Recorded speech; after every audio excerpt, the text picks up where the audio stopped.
Hello, everyone, and thank you for joining us for today's presentation regarding Fastcase 7. My name is Erin Page, and I'm the Senior Law Librarian on staff with Fastcase Legal Research. And joining us for today's presentation is my wonderful guest, Sheila Baldwin. Sheila, do you want to say hello? Yes, Erin, thank you. I'll just go ahead and introduce myself as well. I've been working at the State Bar of Georgia for 10 years since 2009. And interestingly enough, my very first task was to vet Fastcase because we were considering that as a member benefit. And obviously, we went that direction. We felt like Fastcase was the most intuitive and the better product. And so I've been training it, using it ever since, and really enjoying it. Wonderful. So for today, we're going to show off this member benefit. And the first thing I just wanted to mention is how you log in and how you can enjoy this benefit. And this is just a brief reminder of how you do this. But the page that you see on the screen right now is the homepage for the State Bar of Georgia. Should be familiar, same page that you use to log in and pay your bar dues. Um, but when you go to the website, in the top right corner, you'll see the button labeled Member Login. And when you click on that, it'll give you an opportunity to enter your username, password, and you can log into the Bar Association homepage there. Once you're on the bar webpage and are logged in, you'll see a link for Fastcase under the member benefits. And when you click on that link, you're taken straight into Fastcase. So the first reminder is that there's no separate username, no separate password, and no login required to use Fastcase. Just log in on the State Bar page, correct, Sheila? That's correct. I appreciate you giving a pause here. I do want people to know sometimes you forget what your password is. So feel free to give me a call, and I can help you with that from my end. Perfect. And that's a good reminder to have because one of the things I do have to confess is Fastcase itself does not have your username and password. That is the username and password for the Bar Association. So Sheila is going to be your best bet for getting help with that. Alrighty. So once you're logged into the Fastcase homepage, you'll see this web page. This is the homepage for our new system, Fastcase 7. And it's from here that we'll talk about a number of the resources that you have available to your practice through Fastcase. The first thing I want to mention, you'll see at the bottom of this page a link that says the Fastcase blog. And this is where you can see announcements about the Fastcase system. New stuff that's going on, new changes, new content, new features. It's a great place to take a quick glance when you first log in and see what has changed since the last time you used the system. We're always working and constantly changing the system to make it better. So that's a great place to, just check and see what's changed since the last time you were in. I also point out that we're always doing updates because we want to hear from you.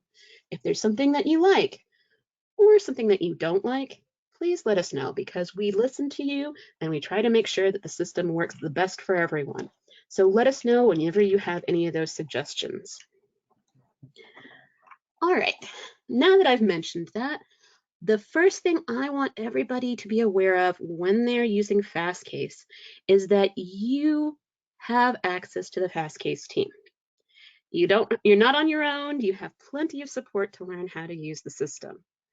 First thing I want to point out is down here in this bottom right-hand corner of the page.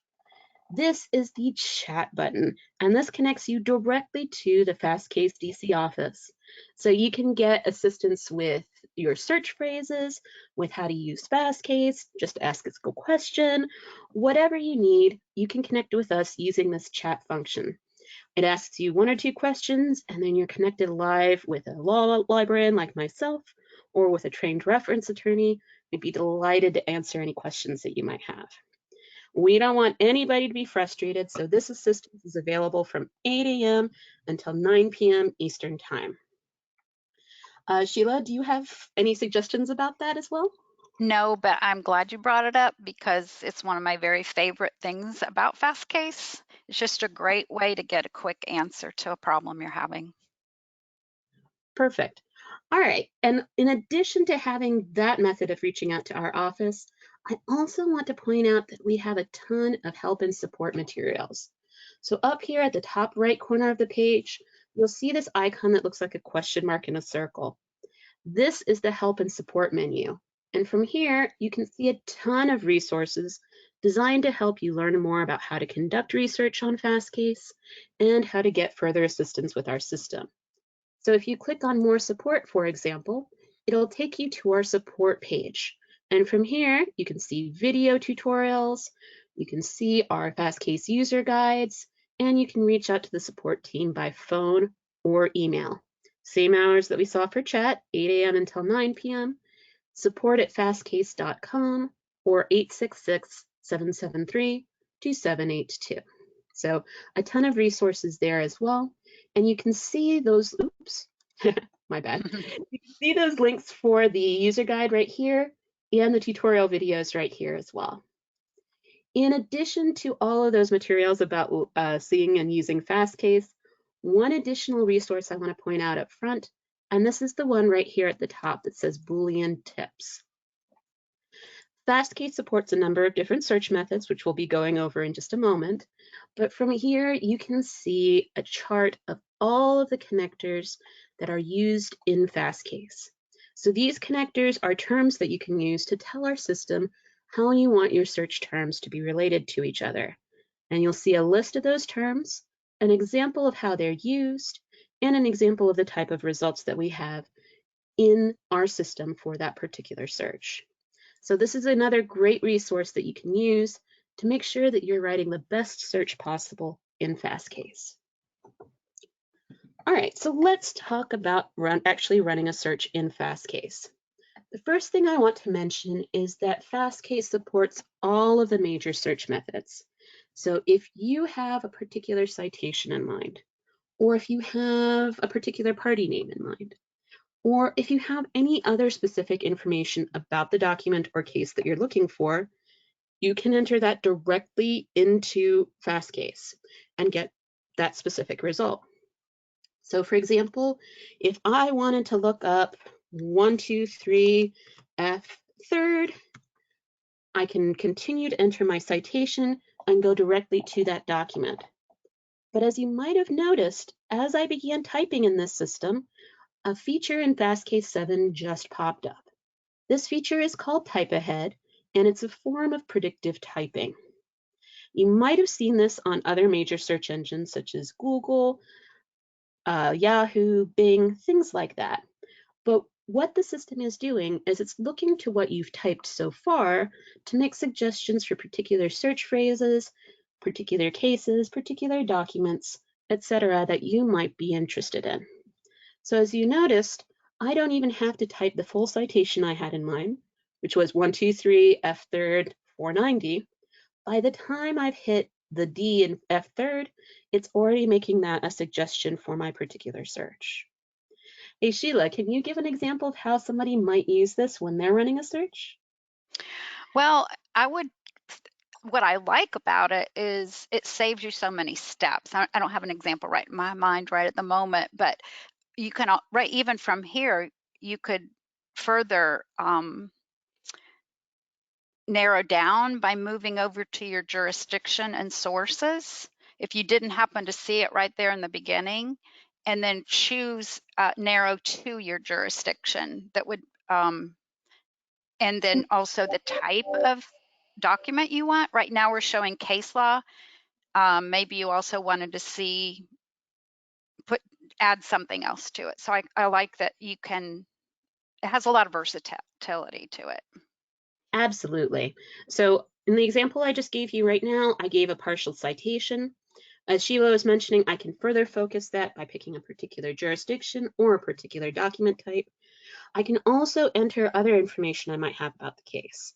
So for example, if I know the party names, I can start entering a particular party name. And as you can see, you don't have to type very far before you're already getting suggestions of particular documents that way too. So here's my favorite, Marbury versus Madison. I don't even have to enter all of Marbury in.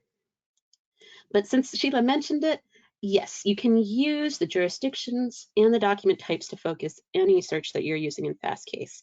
And we'll look at jurisdictions in just a second. In addition to entering the specific information I might already know about a case, I can also search documents just generally based off of what a particular topic I might have in mind is. So for example, let's say that I'm looking for cases related to Miranda warnings. I have two options for running my search regarding that particular topic. I can enter what's known as a natural language search. In a natural language search, you're entering your search terms as if you were speaking to another person or to another human being. So if I were to enter my search regarding Miranda warnings, I would enter it in the form of a sentence or in the form of a question.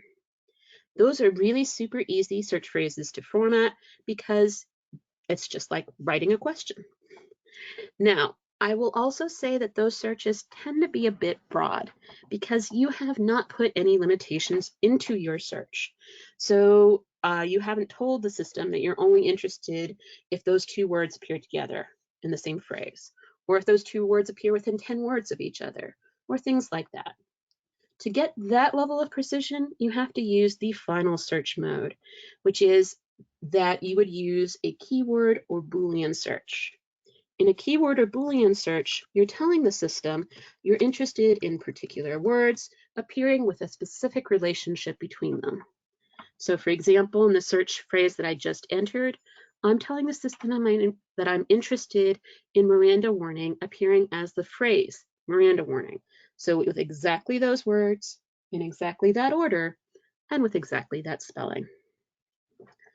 All right, so that's the basics of the search phrase in Fastcase. But as Sheila was very kind to point out, it's always a good idea to decide what jurisdiction or what scope you're going to run your search in. Now, if you have not already picked a jurisdiction or a scope, by default, you're going to see primary and secondary content. So this means that you're going to see materials from case law, statutes, regulations, court rules, constitutions, treatises, journals, dictionaries, the whole enchilada. And not only are you going to see all of those document types, but you're going to see them from all 50 states. Now, if you're just trying to get a survey of the law, just generally speaking in the United States, that could be great. But most of the time, people have a particular jurisdiction in mind. So let's go ahead and click on jurisdiction and sources and see how we would set our particular jurisdiction. All right, so now that we've got the search scope selector open, on the left-hand side of the page, we're going to see the different state and federal jurisdictions. And on the right-hand side of the page, we'll see the different document types. So cases, statutes, regulations, etc. Sheila, what shall we use for our example today? Well, let's go with Georgia as a state, obviously, and possibly let's go for cases and statutes. Great. Perfect. That sounds good to me. Perfect, perfect. And that's exactly the order that I recommend setting your jurisdiction in. Picking your state or federal jurisdiction on the left, and then picking your document type on the right. You might have noticed when I clicked on cases, it automatically selected for me the Georgia Supreme Court and the Georgia Appellate Court level cases. But I still have all of these other jurisdictions and all these other courts that are related to Georgia. So if I wanted to, I can search the Georgia state level cases, or I can also pick up a federal jurisdiction at the same time, because you can search any combination of jurisdictions and any combination of document types that makes sense for your particular search purposes or search needs. So in our current example, we're going to search both cases and statutes, but I can pick any combination of state jurisdictions and any combinations of document types here on the right that I'd like to run my search. Erin, could I say something here? Of course. You know, I think a lot of our members just really prefer Fastcase 6 but I really encourage them to go ahead and get used to 7, because just what you just did in this scope selector saved about 3 or 4 steps to what you would have to do in Fastcase 6. And I think you showing it the way you did is going to make an impression. Well, I'm glad that you mentioned that. You're absolutely correct. Fastcase 6 was a great system, but to run searches across different document types, you had to run the search and then run it again and then run it again. We didn't want everybody to have to go through so much trouble. So in Fastcase 7, you can definitely run a combo and just run your search once. So great point there. All right, so once you've made those selections, you're going to hit Save and Continue at the top right corner of the screen. And as you can see, your jurisdiction is now appearing underneath the search box. So here's our Georgia cases, and here's our Georgia statutes. Now, we're going to answer one of the more popular questions, and that question usually has the format, how do I set a default jurisdiction? Or, this is the jurisdiction I always search. How do I get it to be the one that always shows up? I bet that's the one you hear a lot, Sheila, right? It definitely, it needs to be easy, right? Well, I agree. And I think our way of setting that jurisdiction as your default is fairly easy. So once you're at this stage where you see the jurisdictions that you've selected underneath the search box, just to the left of these jurisdictions, you'll see current sources and these small icons right here. To set this combination of jurisdictions as your default, click on the little star icon right here. And as you can see right underneath it, now we have an option to save this jurisdiction as my default. So now that I've selected this, every time I log into Fastcase, I am going to see this combination of jurisdictions automatically.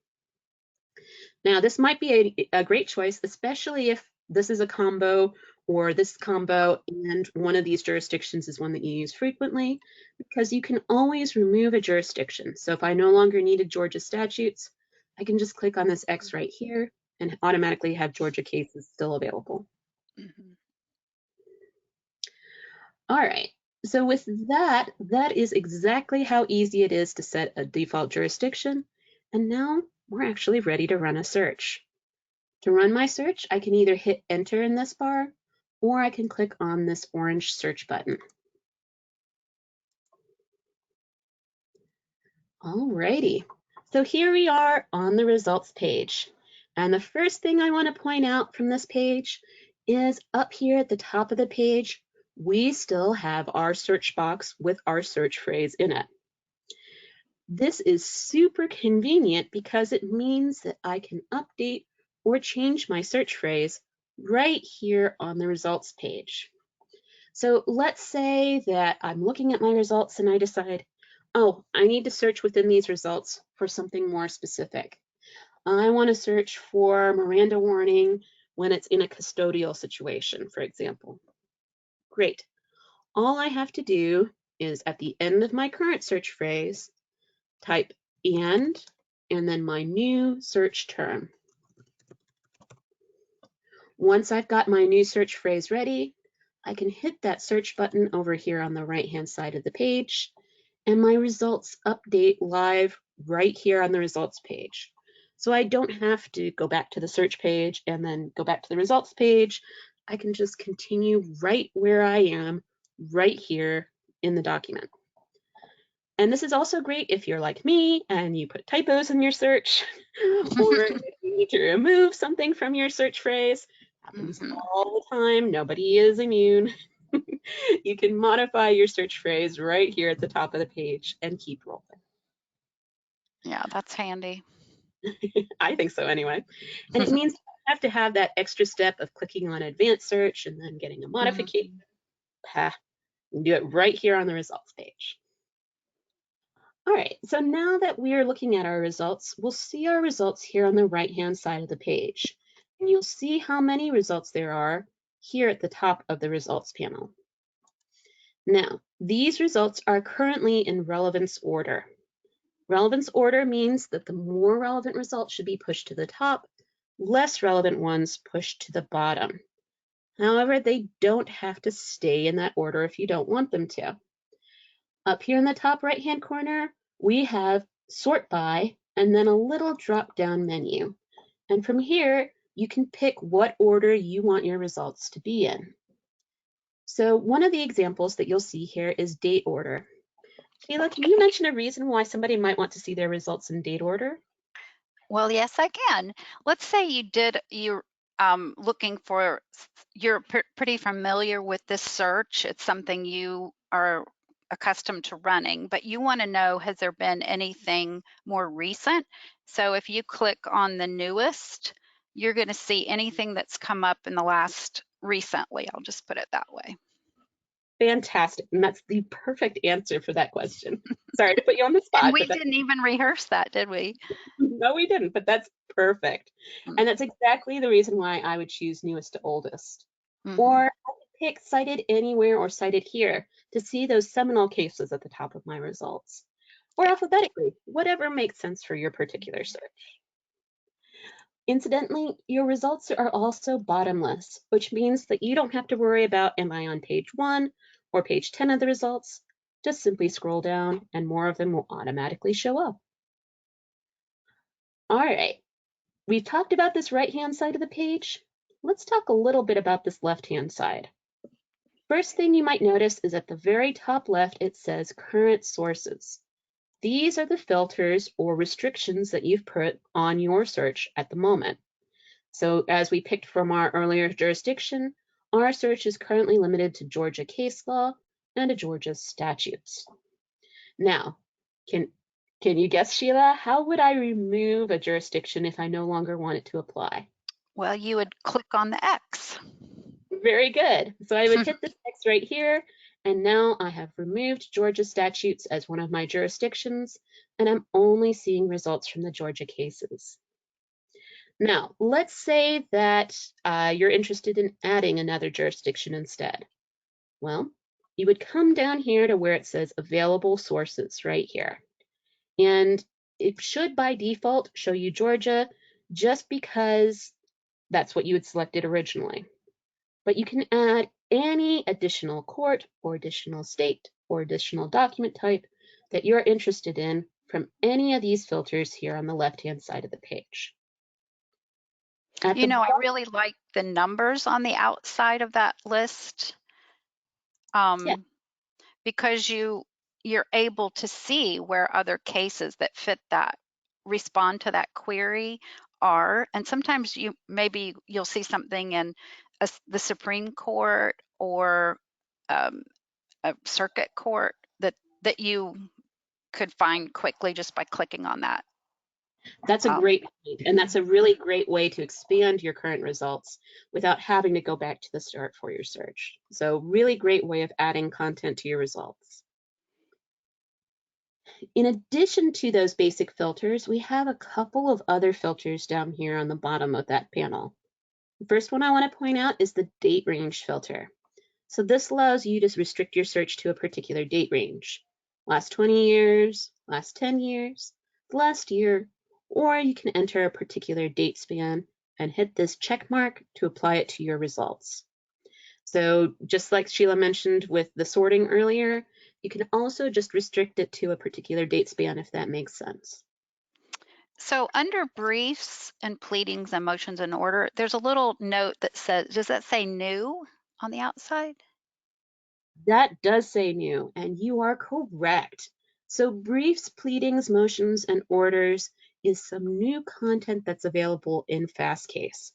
But I want to raise a little cautionary note here. This is an optional add-on. So the content that's under briefs, pleadings, motions, and orders is an integration from the Fastcase sister product, Docket Alarm. Docket Alarm is designed and intended to allow people to see or review the dockets and the documents that are part of the dockets, such as briefs, pleadings, motions, orders, complaints, things of that nature. Now, this is an optional add-on, which means it is not included in the access that you get from the Bar Association. So it is something you can add on if you choose to. It's optional, but it is not included in your basic bar access. However, You can get a quick free sample. So if you want to just see what it would look like, please feel free to run a search, click on a document, and see how easy it is to use this optional add-on. And if you have questions about this, please reach out to Fastcase and we'll be glad to talk your ear off about it. Last type of filter that we have on the bottom left here is a tool that you can use to focus your current search. This is the suggested terms list.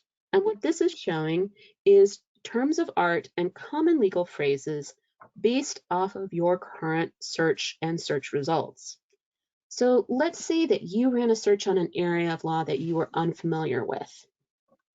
You might not know what additional terms you want to add to your search phrase.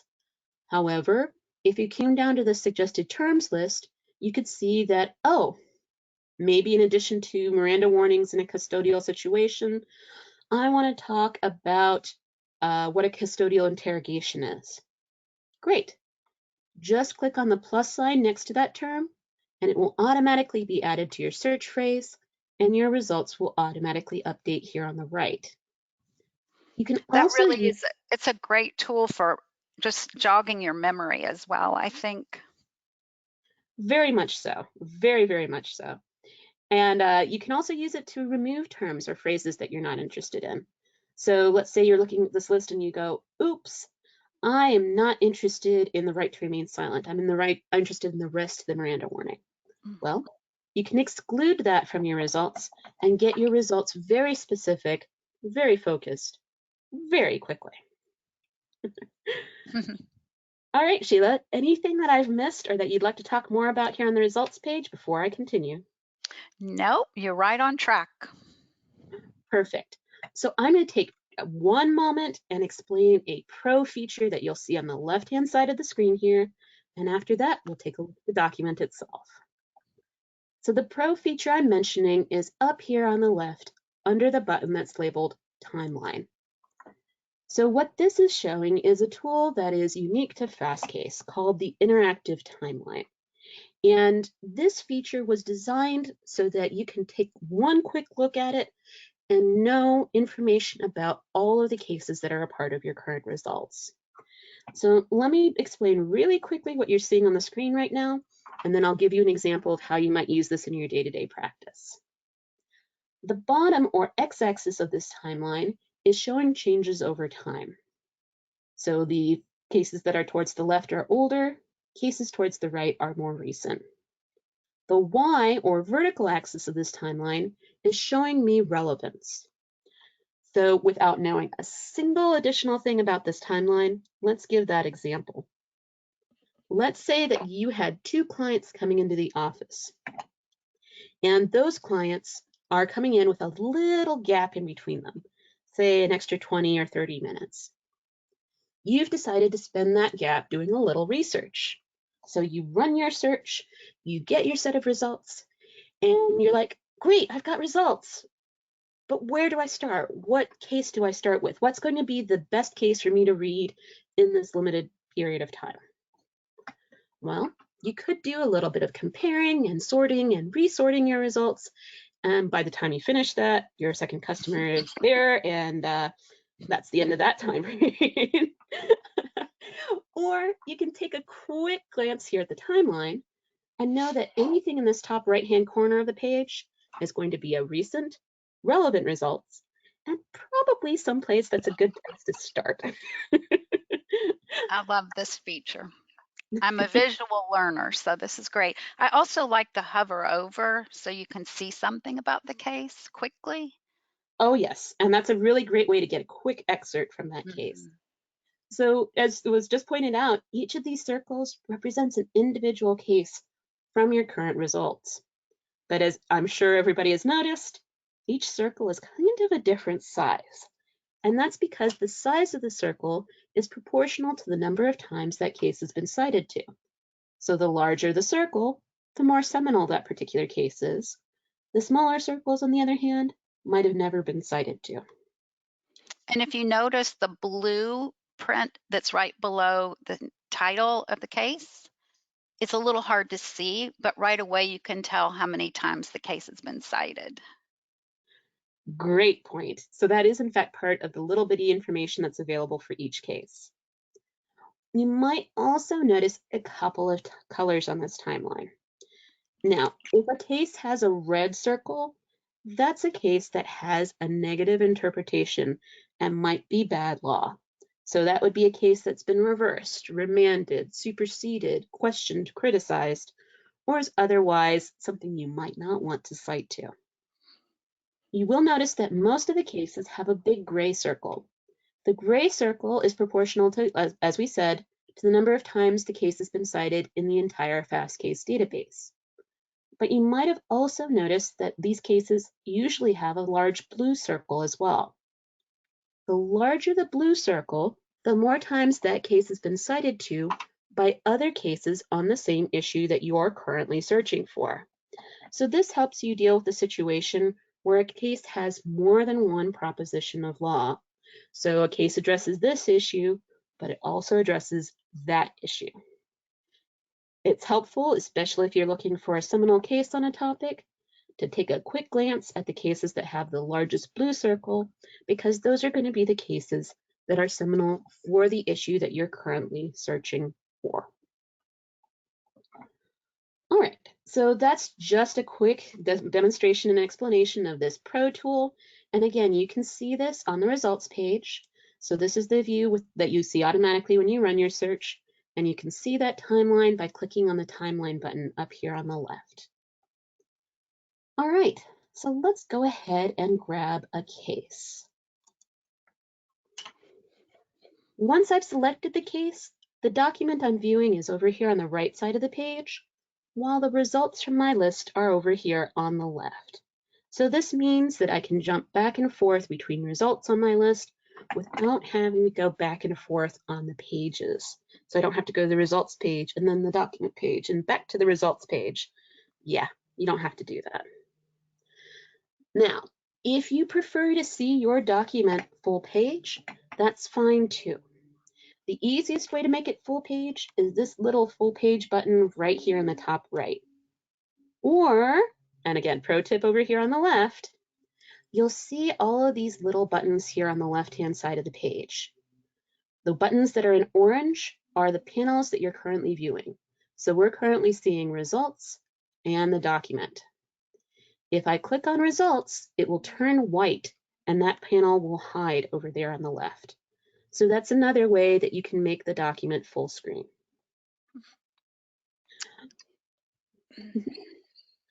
All right, so now that we have the case that we're looking at, the next thing I want to point out is that the search terms that you used to find that case are going to be highlighted on the document itself. So as we scroll down here, we'll see where Miranda warning and where custodial, there's custodial, appear in this particular case. You can just scroll down like I did, or up here in the top left, click on a particular term or phrase to see where it appears in that particular document. The more you click on it, the next term it goes to. Let's say that you want to see where a new term appears in this particular document. Maybe for this example, we'll use defendant. All you have to do is type that in, hit the orange search button, and that new term will highlight in a new color so you can see where it appears in that document. You can also use this most relevant paragraph button to see what the most relevant paragraph is in your current document. So very easy to see where a particular term appears in your current document. All right, it's time to answer one of the most commonly occurring questions. Sheila, any guesses? Would it have anything to do with if there's a way to see if this case is good law or has any negative history? That's it exactly. So one of the most common questions is can you shepherdize? Well, the word shepherds belongs to a different company, but of course, you can check the status of a case in Fastcase. Up here towards the top left side of the page, you'll see this little flag icon. This icon will be red if the case has a negative interpretation and black and white, as we currently have it, if a case has no negative interpretation. When you click on that flag, On the left-hand side of the screen, you'll see the full report for that particular case. At the top of the page, it'll have the name of the case, and just above it, you'll see this download icon right here. This allows you to download this report so you can save it for later if you choose to. Underneath the name of the case, you'll see the filter option. This allows you to sort these results and only see the results or only see the citations for a particular jurisdiction. So I could come down here and filter it down to Georgia, and then I'd only see the cases from Georgia that are citing this case. Top right, I have an option to sort my results. So it's going to default and show me the most recent citation to this case, which in this example happens to be June 28th, 2019. Or I can sort it so that the case that has been cited the most itself that cites to this case is at the top. Underneath those two sort options, we have the bar for negative treatment. This particular case has never had a negative interpretation, so the number here is 0. Finally, the last panel we'll have here on the left is the citations panel, and this will show you all of the cases that are citing to this Alderman v. State case. So this is a really great way to expand your research and see other cases that you might want to look to if this is a good case for you. Now, I'm just going to hop to a case that has a negative interpretation just so that you can see what it looks like when a case has a negative interpretation. So this is Plessy versus Ferguson. As you can see, the flag above the case is red because this case has a negative interpretation. And over here on the left-hand side of the case, we can see the negative treatment. You can see that it highlights in bold where the term is or where the section is that inspired that negative treatment, and that makes it super easy to tell if a case is one that you should consider using or one that you might want to consider skipping. All right, so that's just a little bit about how you would see the negative treatment in a case. Now, we're going to answer the second most popular question you'll get from the case itself, and that is the fun question of, how do I print it? Yes. There's a lot to this. So please don't be intimidated, because the more you use it, you'll just get the hang of it. But you go ahead and show us, Erin. Absolutely. So users actually have two options for printing. The first one that everybody is probably familiar with was available in the old system as well, and that's the download option. So here we have the case, and above the case on the right, we'll have this download icon. This should look familiar because we saw it on the authority check report as well. When we click on this download icon, we'll see our options for downloading the case. So you do have an option for Adobe Acrobat PDF and for Microsoft Word formatting. You also have an option for dual column. So those are the 2-column, kind of looks like the old reporters format. Or if you uncheck that, it'll have single column formatting. So that takes advantage of the full page width. Once you've made those selections, hit download, and you'll see the document prepare here on the right, and the document itself will end up down here on the left. Once I click on it, I can see that PDF, and I can save it, I can email it, and I can physically print it if I choose to. Now, the second option, by popular demand, yes, now you can print directly from Fastcase if you choose to. If you right-click and then select Print, or if you use the Control and then P shortcut using your keyboard, you can send the document directly to your printer. If you're using a Mac, that would be Command and P. Wow. I did not know this, Erin. This is great. Very happy to see that. Yes, this is a recent addition, but I'm going to give you one little caveat. And that little caveat is this is going to use the default settings for printing from your browser. So if it prints with an itty bitty font, That's because that's the default setting on your computer at the moment. And you Mm. might need to double check that default and make sure it's set to what you personally prefer. So that's my only cautionary note there is it's going to use the default settings for printing. So I could do that right on the screen where it says margins and default. Is that what you were saying? Yes, that's correct. You Mm. can adjust margins here, Yeah. or if you prefer to change all of the settings for your browser, it's going to Hmm. be the options for your browser. You'll come here, hit settings, and Okay, adjust. great. Thank you. My pleasure. So again, that is available, but remember it uses your default settings, so you might need to tweak those a little. All right, so now that we've talked about printing, let's talk about what happens when you have more than one thing to print. So let's say that you're on a roll and you don't want to stop and print one thing at a time. I don't blame you. You can add your document to what's known as our export queue. So up here, right next to the button that downloaded, you'll see this button that looks like a sideways V. When you click on it, you'll see the sharing menu, and the first thing you'll see there is Add to Export Queue. If you click on it, that has added this document to the queue, and I can add as many documents as I'd like to that queue. So if I'm on a roll, I could add 10 or 20 cases, or maybe I'm researching in a statute and I want to add this section and section 3 and section 7. Whatever is what you're researching, that's perfectly fine. Once you've added all the documents you want to the queue, come up here to the top of the page where you'll see this icon that looks like a cloud with an arrow on it. That's your export queue. And when you click on it, the first thing you'll see at the top of the page is what's currently in your queue. Hmm. At the moment, I just have Plessy versus Ferguson in my queue, but I could have other documents, for example, like this set right here.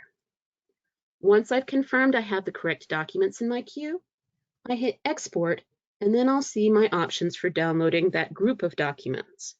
So the same dual column or single column option, the same Adobe or Microsoft Word option, with one more option. And that is, I can download that group of documents as one long document, and that tends to be more convenient for statutes or regulations, or I can download it in a zipped archive. If I were to do that, I would get a zipped folder with each document as a separate document in that folder. And I tend to find that more convenient for cases. Once you hit that download button, it'll download the same way we just saw for the single document. And it's pro tip time. From this queue, underneath your current queue, you'll see things that you've downloaded previously.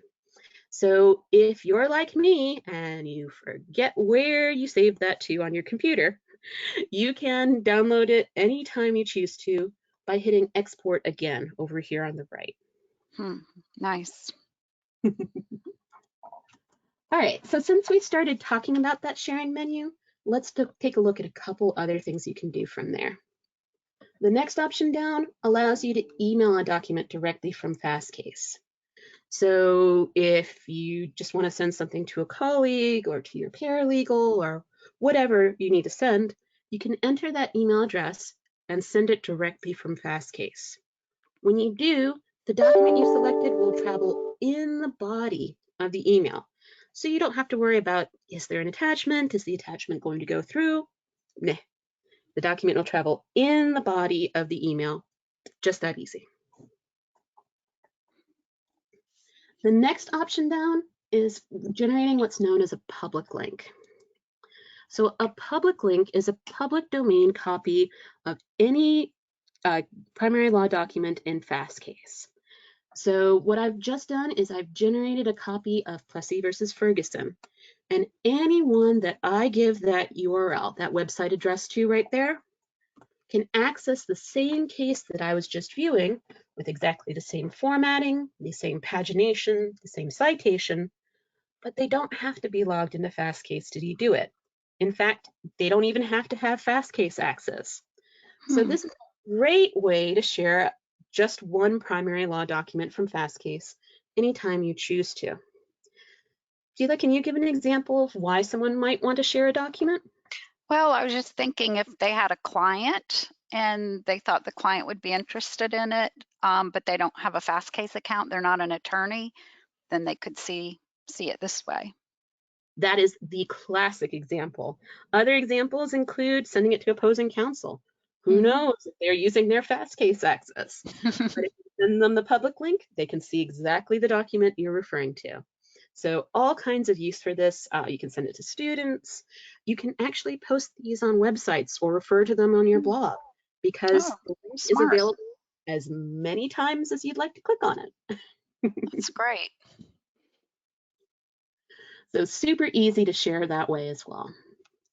One more thing to point out from that sharing menu, and that is, yes, it is possible to copy and paste from Fastcase. So let's say that this is the best sentence ever, and you're going to cite to it in your brief. Great. When you copy that section of the document, it is going to paste into your Word document or into your word processing document with the section that you copied, and it's automatically going to bring with it the citation for the document. And that makes it easier to properly cite to or attribute that site. However, not everybody likes that function. So if you want to turn that off, you can do so from that sharing menu right here. Nice. All right, just one more thing to show you from here, and then we'll take a look at statutes for a moment. And that last thing we're going to mention is the bookmark function down here in the bottom right. So let's say that this is a case or a statute or a document that you come back to a lot. You can save it or bookmark it for later by clicking on this icon that looks like a little ribbon. When you do, it'll turn orange, let you know that you've bookmarked it, and then you can access it anytime you choose to when you're logged into Fastcase. So to access what I just bookmarked, up here at the top of the page, we're going to see an icon that looks like a little clock with an arrow wrapped around it in a circle. If you click on that, that opens your history, bookmarks, and alerts menu. So the first thing we're going to see is the search history. This is something that we've considerably expanded from the old system. In the old system, you could only see your 10 most recent searches. So if you weren't careful, the one you wanted to go back to is gone. Fastcase, this goes back now 10,000 searches. So a lot easier to see what you've done previously.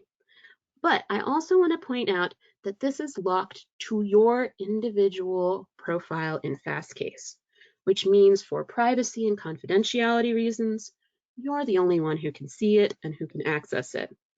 But it also means that it's available to you no matter which computer you log into. So you log in the office and then you go home and you want to keep going on your research, you can access your search history because it's tied to your login and not to the computer that you're on. So in addition to your plain old search history, you also have your document history showing you the documents you've recently viewed, your bookmarks, which include the case that we just bookmarked, and then two additional options. If you use a search all the time, you can save that search for later and then rerun it from this menu, and case law alerts. So we'll come back to this in just a second because I want to talk about it from this search box here at the top of the page. So in this search box, depending on whatever your search is, let's say I was searching for arson. On the right end of it, you'll see this little bitty triangle icon here. When you click on it, it's going to show you some information for that search, including have you run a search like this recently? And it will give you the option to save this search for later. So that was the tab we saw a moment ago. And you can add an alert to a particular search. When you add an alert to a search, that tells the system that you want to receive an email anytime there's new cases that match your current search phrase. So let's say that you're focusing on a particular area of law. That's what your firm specializes in.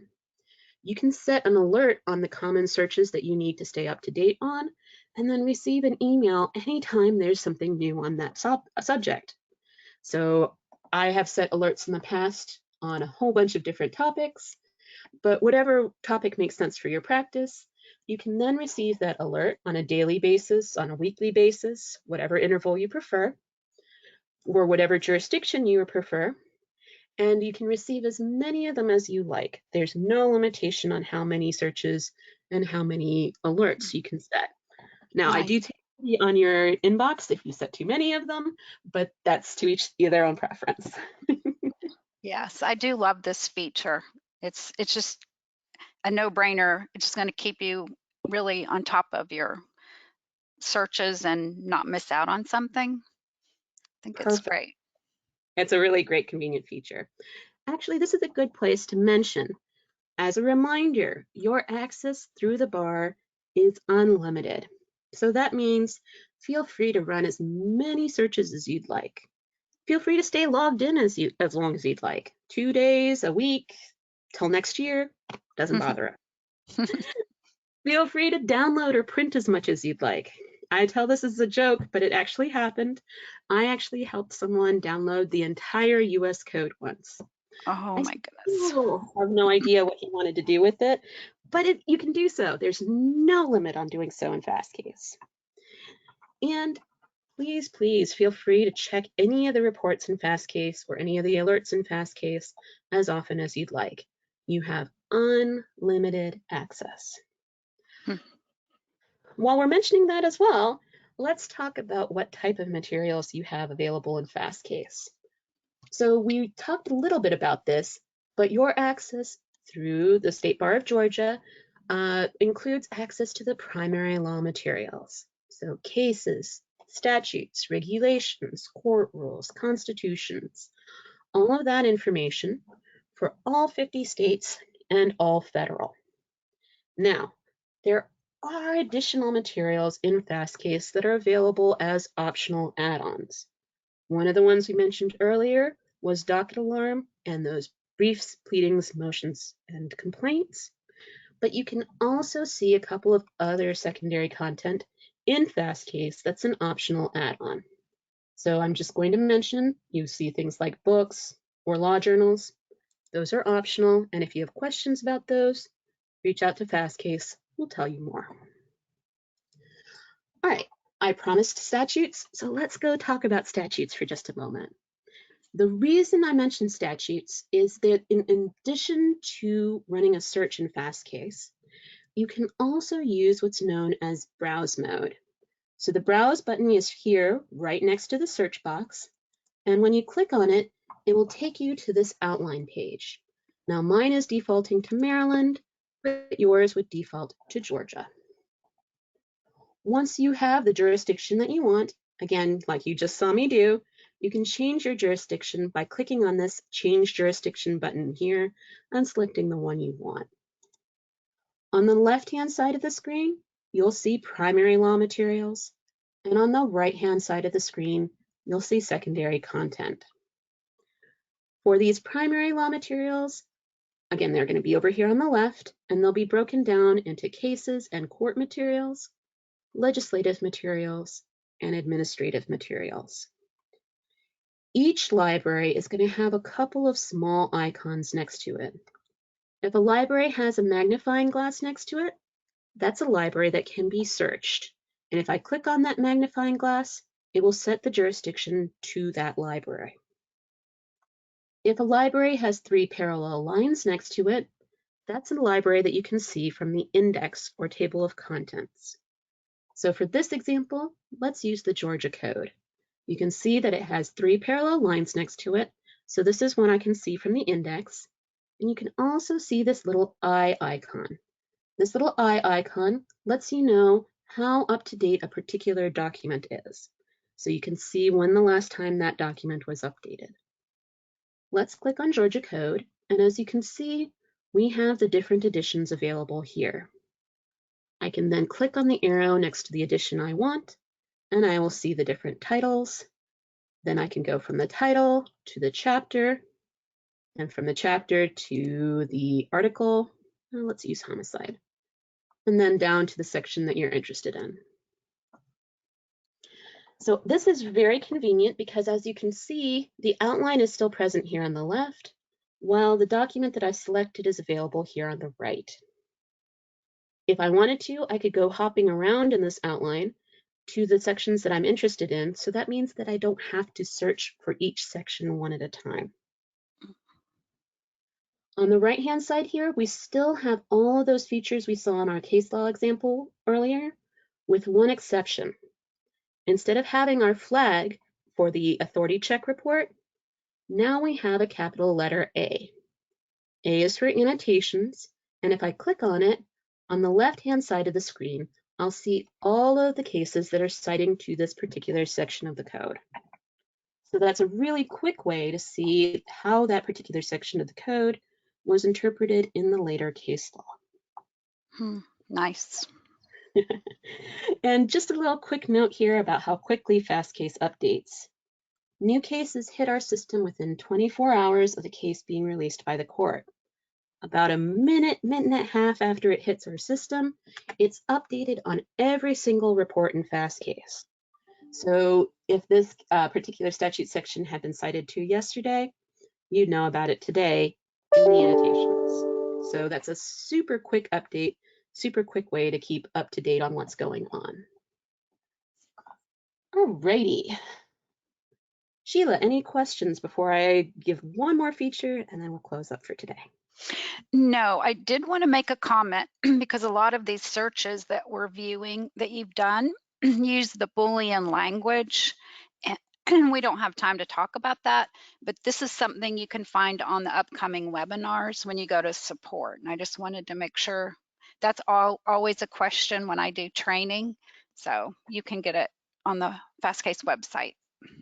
Yes, we do have a real great webinar regarding Boolean searching, so if you need a little brush up on that, that's a great resource to use. Okay, last thing that I wanted to mention, and we're just going to come up here to where you'll see the buttons up here. We've talked about most of these buttons. You'll see the question mark button. That was where we saw our help materials. This is history, bookmarks, and alerts. This was our export queue. The last button we haven't mentioned here is this one that's shaped like a telephone keypad. From here, you can see a couple of partners that Fastcase has, including Law Street Media, which is our brand new news service. It's free and focuses on healthcare law, agricultural law, and tech. So if you ever want to expand your knowledge on what's happening news-wise there, that's a great resource for you.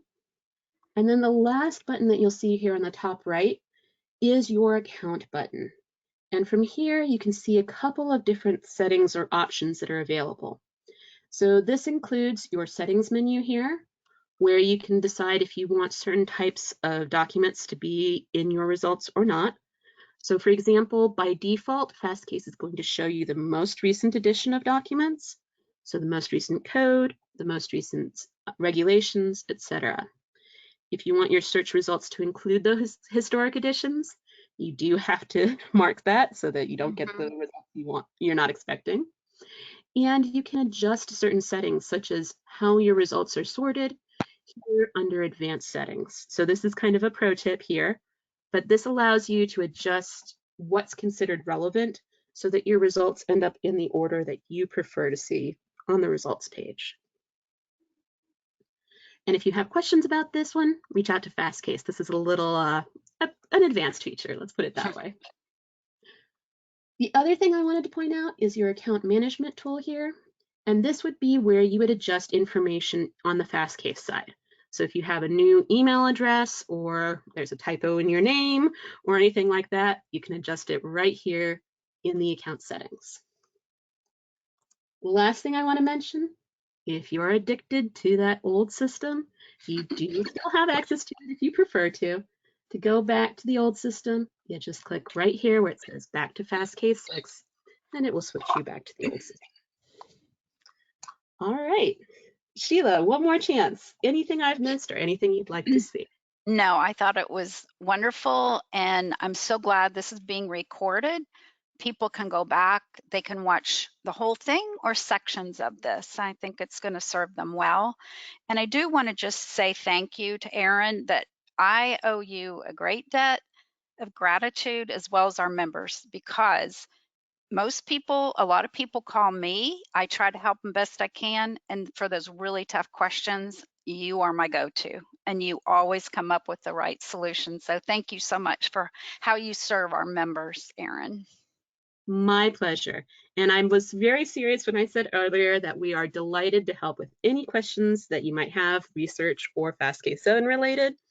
And I really encourage you to check out this little chat button here in the bottom corner of the page, especially when you have a search question, because search phrases can get a little long a little quickly.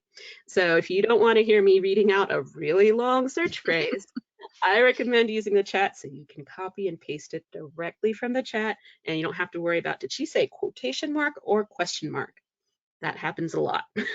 Right. That's why I love chat. And you guys answer it quickly and you just do a great job. We appreciate it. Well, thank you so much. And I appreciate everyone who uses the system. I hope that this has answered some of the more common questions and that everybody enjoys using Fastcase. Thank you. Thank you. Well, you have a good